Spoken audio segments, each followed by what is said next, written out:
नमस्कार दर्शक बंधु एफएन ओडिशा चैनल आपण मानक स्वागत। तेबे दर्शक बंधु ये आप देखिपे ओडिशा ग्राम पंचायत ऑफिस रिक्वायरमेंट आपण मानकर जो ग्राम पंचायत रही ओडिशा भितर ग्राम पंचायत तरफ आपण मान जॉब वैकेंसी बाहर आपण मान जॉब रिक्वायरमेंट आछि। जदि आपण माने 10th किंबा +2 पास करछन्ते ताहाले आपण माने ए पंचायत लेवल जॉब आपण ओडिशा भितर पाई परबे। निजर पंचायत भितर आपण मानक ए जॉब टी मिल जिवो।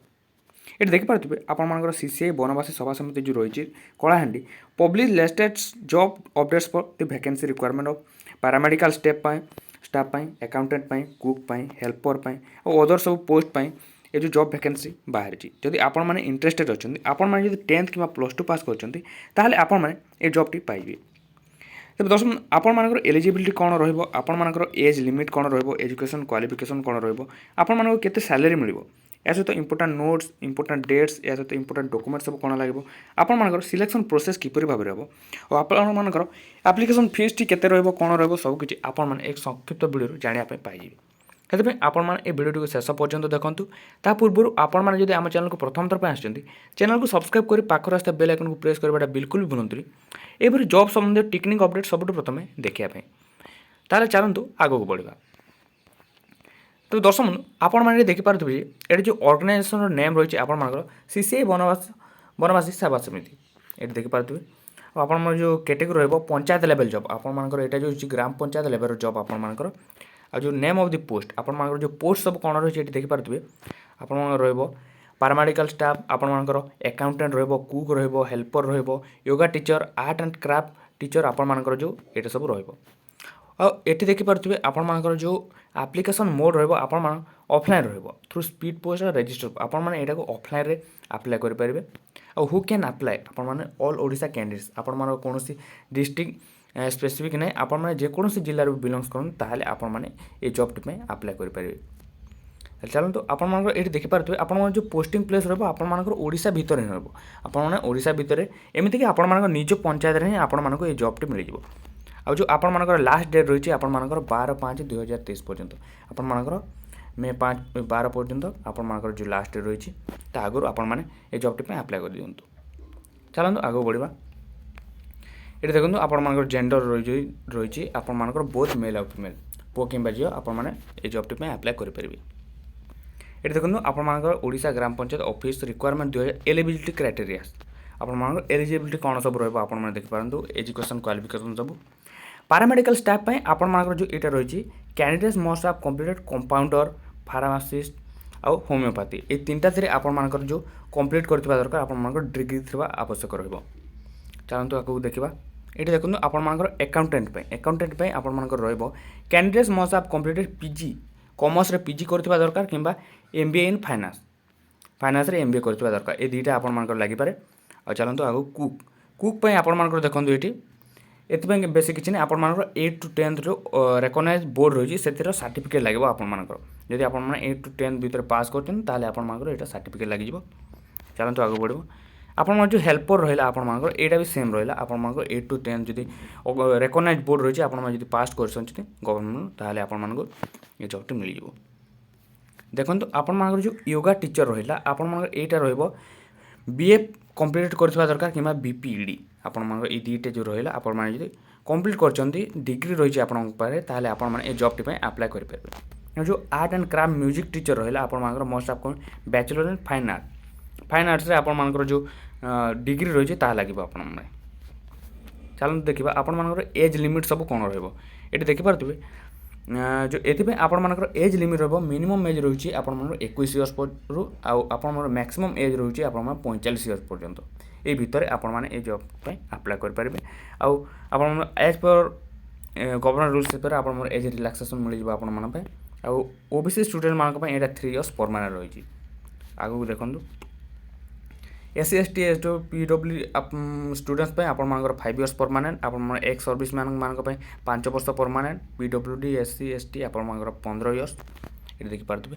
आ देखो चलते सैलरी उपर नजर पकड़ा आपर सैलरी सब कौन रही ये देखिपे आपर जो सैलरी रहा पैरामेडिकल स्टाफ आप 11,916 टंका पर मंथ जो रहा 11,916 टंका और आपर अकाउंटेंट आपण रहिबो 18,536 टंका पर मंथ और कुक रहिबो 9,930 टंका। ଆଉ ଏଠି ଦେଖନ୍ତୁ ୟୋଗା ଟିଚର୍ ପାଇଁ ଆପଣଙ୍କର 10,000 ରହିବ। ଆଉ art and craft music teacher ପାଇଁ ଆପଣମାନଙ୍କର 10,000 ପର୍ ମନ୍ଥ ରହିବ। ଆଉ ହେଲ୍ପର ପାଇଁ 7,944 ଟଙ୍କା ରହିବ। ଏଠି ଦେଖିପାରୁଥିବେ ଆପଣମାନେ ସ୍କିପ୍ କରି ଏଟାକୁ ଭଲସେ ମଧ୍ୟ ଦେଖିପାରିବେ। ଆଉ ଏଠି ଦେଖିପାରୁଥିବେ ସିଲେକ୍ସନ୍ ପ୍ରୋସେସ୍ ଯେଉଁ ରହିବ ଆପଣମାନଙ୍କ ବା ପ୍ରୋସେସ୍ କ୍ୟାରିୟର ମାର୍କ ବେସିସ୍ ଆପଣମାନଙ୍କ ଯେଉଁ ଟୋଟାଲ୍ ଯେଉଁ ସାର୍ଟିଫିକେଟ୍ ସବୁ ଲାଗିବ ସେଇ ମାର୍କ ବେସିକ୍ସରେ ଆପଣମାନଙ୍କୁ এই ଜବ୍ଟି ମିଳିଯିବ। ଏ ଦେଖିପାରୁଥିବେ ଆଉ ଏଇଟା ଯେଉଁ ରହିଛି ଆପଣମାନଙ୍କର ଆପ୍ଲିକେସନ୍ ଫିସ୍ ଯେଉଁ ରହିଲା ଆପଣମାନେ ସମସ୍ତଙ୍କ ପାଇଁ ଏଇଟା ଯେଉଁ ରହିଛି ଫ୍ରି ରହିଛି। ଆପଣମାନେ ଏଇଟାକୁ ଫ୍ରିରେ ଆପ୍ଲାଏ କରିପାରିବେ ଫ୍ରିରେ ସମସ୍ତଙ୍କ ପାଇଁ general candidates EWS candidates OBC candidates PhD candidate ସବୁ କ୍ୟାଣ୍ଡିଡେଟ୍ସମାନଙ୍କ ପାଇଁ ଆପଣମାନଙ୍କର ଯେଉଁ ରହିବ ଆପ୍ଲିକେସନ୍ ଫିସ୍ ସେଇଟା ସବୁ ଫ୍ରି ରହିବ। ଚାଲନ୍ତୁ ଆଗକୁ ବଢ଼ିବା। ଏଠି ଦେଖିପାରୁଥିବେ ଆପଣମାନଙ୍କର ଯେଉଁ ରିକ୍ୱାରମେଣ୍ଟ ପାଇଁ ଆପଣ ଇମ୍ପୋର୍ଟାଣ୍ଟ ଡକୁମେଣ୍ଟ ସବୁ କ'ଣ ସବୁ ଲାଗିବ। କ୍ୱାଲିଫିକେସନ୍ ସାର୍ଟିଫିକେଟ୍ ଲାଗିବ ଆପଣମାନଙ୍କର ମେନସନ୍ ଥିବା ସାର୍ଟିଫିକେଟ୍ ଆପଣଙ୍କର ଯେଉଁ କଲେଜରୁ ଡିଗ୍ରୀ ଯେଉଁ ହାସିଲ କରିଛନ୍ତି ଆପଣମାନଙ୍କର ଯେଉଁ ଏଲିଜିବିଲିଟି କ୍ରାଇଟେରିଆ ରହିଲା ସେହି ହିସାବରେ ଆପଣମାନଙ୍କର ସବୁ କ୍ୱାଲିଫିକେସନ୍ ସାର୍ଟିଫିକେଟ୍ ଲାଗିବ। ଆଉ ସାର୍ଟିଫିକେଟ୍ ଯେଉଁ ଏଇଟା ରହିଛି ଆପଣମାନଙ୍କର ବାସ୍ ସାର୍ଟିଫିକେଟ୍ ମଧ୍ୟ ଲାଗିବ ଆପଣମାନଙ୍କର। ଆଉ ଦୁଇଟା recent colour passport size photo ମଧ୍ୟ ଲାଗିବ ଆପଣମାନଙ୍କର। ତାପରେ ଇଣ୍ଟର୍ନସିପ୍ ସାର୍ଟିଫିକେଟ୍ ଲାଗିବ। ରେଜିଷ୍ଟ୍ରେସନ୍ ସାର୍ଟିଫିକେଟ୍ ୱିଥ୍ ଭ୍ୟାଲିଡେସନ୍ ଯେଉଁ ଗଭର୍ଣ୍ଣମେଣ୍ଟ ଜବ୍ ରୁଲ୍ ହିସାବରେ ଆପଣମାନଙ୍କର ରେଜିଷ୍ଟ୍ରେସନ୍ ସାର୍ଟିଫିକେଟ୍ ମଧ୍ୟ ଲାଗିବ। ଚାଲନ୍ତୁ ଆଗ ବଢ଼ିବା। ଏଠି ଦେଖନ୍ତୁ ଆପଣଙ୍କର କାଷ୍ଟ ସାର୍ଟିଫିକେଟ୍ ମଧ୍ୟ ଲାଗିପାରେ ଏଥିରେ କାଷ୍ଟ ସାର୍ଟିଫିକେଟ୍ ଲାଗିବ। ଆଉ ଅନ୍ୟ କୌଣସି ଯଦି ଆପଣମାନଙ୍କର ଏକ୍ସପିରିଏନ୍ସ ସାର୍ଟିଫିକେଟ୍ ରହିଲା ତାହେଲେ ସେଇଟା ମଧ୍ୟ ଲାଗିବ। ଆଉ ଏଇଟା ଯେଉଁ ଆପ୍ଲାଏଟା ଷ୍ଟାର୍ଟ ହୋଇଯାଇଛି ଆଉ ଲାଷ୍ଟ ଡେଟ୍ ଯେଉଁ ରହିଛି ଆପଣମାନଙ୍କ ପାଇଁ 12 ତାରିଖ ପର୍ଯ୍ୟନ୍ତ ଅଛି। ଏଠି ଦେଖିପାରୁଥିବେ 12 ତାରିଖ ପର୍ଯ୍ୟନ୍ତ ଆପଣମାନଙ୍କର ଲାଷ୍ଟ ଡେଟ୍ ରହିଛି। ଚାଲନ୍ତୁ ଆଗକୁ ବଢ଼ିବା।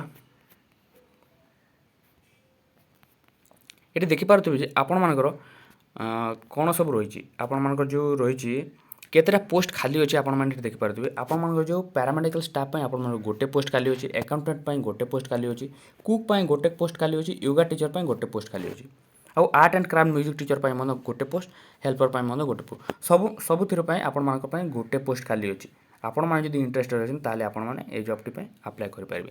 ଚାଲନ୍ତୁ ମୁଁ ଆଉ ଥରେ ଆପଣମାନଙ୍କୁ ଦେଖାଇ ଦେଉଛି ଏଇଟା ସବୁ କ'ଣ ସବୁ ରହିଛି। ଏଠି ଦେଖନ୍ତୁ ଏଇଟା ଯେଉଁ ରହିଲା ଆପଣମାନଙ୍କର CCI ବନବାସୀ ସେବା ସମିତି ତରଫରୁ ଅଛି ପଞ୍ଚାୟତ ଲେଭେଲର ଜବ୍ ରହିଲା ଏଇଟା ଆପଣମାନଙ୍କର।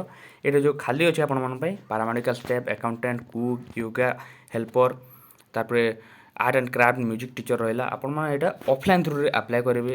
ଅଲ୍ ଓଡ଼ିଶା କ୍ୟାଣ୍ଡିଡେଟ୍ସ ଆପଣମାନଙ୍କର କୌଣସି ସ୍ପେସିଫିକ୍ ଡିଷ୍ଟ୍ରିକ୍ଟର ନାହିଁ ଆପଣମାନେ ଓଡ଼ିଶା ଭିତରେ ଯେକୌଣସି ଜିଲ୍ଲାରୁ ବିଲଙ୍ଗସ୍ କରନ୍ତି ତାହେଲେ ଆପଣମାନେ ଏଇଟା ଆପ୍ଲାଏ କରିପାରିବେ। ଆପଣ ଯେଉଁ ପୋଷ୍ଟିଂ ରହିବ ଆପଣମାନଙ୍କର ଓଡ଼ିଶା ଭିତରେ ହିଁ ଆପଣମାନଙ୍କର ପୋଷ୍ଟିଂ ହେବ। ଲାଷ୍ଟ ଡେଟ୍ ଯେଉଁ ରହିଛି ଆପଣମାନଙ୍କର 12/5 ପର୍ଯ୍ୟନ୍ତ ଅଛି। ଆଉ ଏଠି ଦେଖିପାରୁଥିବେ ବୋଥ୍ ମେଲ୍ ଫିମେଲ୍ ଆପଣମାନେ ଆପ୍ଲାଏ କରିପାରିବେ।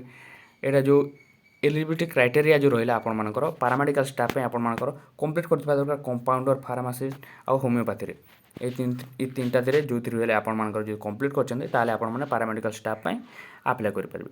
ଆଉ ଆକାଉଣ୍ଟାଣ୍ଟ ପାଇଁ ଯେଉଁ ରହିଲା କମର୍ସରେ PG କରିଥିବା ଦରକାର ଆଉ MBAରେ ଫାଇନାନ୍ସରେ MBA କରିଥିବା ଦରକାର। ଆଉ କୁକ୍ ଯେଉଁ ରହିଲା ଆପଣମାନଙ୍କର 8 to 10 ଆଉ ହେଲ୍ପରରେ ମଧ୍ୟ 8 to 10 ଆପଣମାନଙ୍କର ରେକଗ୍ନାଇଜ୍ ବୋର୍ଡ଼ରୁ ଆପଣମାନେ ଏଇଟା କମ୍ପ୍ଲିଟ୍ କରିଥିବା ଦରକାର। ଏଥିର ସାର୍ଟିଫିକେଟ୍ ଲାଗିବ ଆପଣମାନଙ୍କ ପାଇଁ। ଆଉ ଯେଉଁ ରହିଲା ୟୋଗା ଟିଚର୍ ପାଇଁ ଆପଣମାନଙ୍କର BA କିମ୍ବା BPED କରିଥିବା ଦରକାର। ଆପଣମାନଙ୍କର ଏଇଟା ଯେଉଁ art and craft music teacher ରହିଲା ଏଥିପାଇଁ ଫାଇନ୍ ଆର୍ଟ୍ସରେ ବ୍ୟାଚଲର ଥିବା ଦରକାର। ଏଜ୍ ଲିମିଟ୍ ଆପଣମାନେ ଏଠି ପଜ୍ କରି ଆପଣମାନେ ଏ ଭିଡ଼ିଓଟିକୁ ଭଲସେ ଦେଖିପାରିବେ। ଆଉ ସ୍ୟାଲେରୀ ଦେଖନ୍ତୁ ଆପଣମାନଙ୍କର ସ୍ୟାଲେରୀ କେତେ କ'ଣ ରହିବ ଆପଣମାନେ এই ଭିଡ଼ିଓଟିକୁ ପଜ୍ କରି ଭଲସେ ଏଇଟାକୁ ପଢ଼ିପାରିବେ। ଏଠି ମୁଁ ଆପଣଙ୍କୁ ଆଉ ଥରେ ଦେଖାଇ ଦେଉଛି। ପାରାମେଡ଼ିକାଲ ଷ୍ଟାଫ୍ ପାଇଁ ଆପଣମାନଙ୍କର ରହିବ 11,916 ପର୍ଯ୍ୟନ୍ତ। ଆକାଉଣ୍ଟାଣ୍ଟ ପାଇଁ ରହିବ 18,536 ପର୍ଯ୍ୟନ୍ତ। କୁକ୍ ପାଇଁ 9,930 ପର୍ଯ୍ୟନ୍ତ।